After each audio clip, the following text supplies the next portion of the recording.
Sasa. Poa sana. Sasa mlifanya harusi? Tumefanya. Mbona umemzalamia? Mbona umemzalamia? Wewe rudi hapa kwanza. Nimemsalimia yako tu kweli. Aya, mbona umemzalamia? Nikumsalimia tu ni salamu. Ni msalamu tu akibaba Joni. You are cheating. You are a bad woman. You are cheating. Na mama yangu alinikalisha chini akanionya dhidi yako. Sikumsikia. You are cheating. You are a bad woman. Sasa kuchiti imetoka wapi na salamu? Baba Joni, tulia tu. Usilete drama. Hii ni siku yetu ya furaha. Siku yenu ya furaha gani? Uko na side na yeye, una side na yeye ndio. Na yeye ilikuwa tu uko upande yake baba Joni. Unamtetea huko upande yake, umeamua kuside na yeye huko upande yake unamtetea. Nimemtetea wapi? Umemtetea? Relax.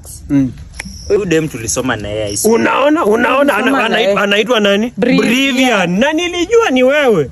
Wewe unataka bibi yangu. Baba Joni mwaje. Sasa nataka aje bibi yako. Mbona umemzalamia? Baba Joni salamu tu. Kwa maskari. Angalia vile unanifanya paka ukitaka nigwara mashavu. Twende tu enjoy one love lakini usiwahi rudia bibi yangu. Twende tu enjoy honeymoon urudi. Anaangusha maua yenu.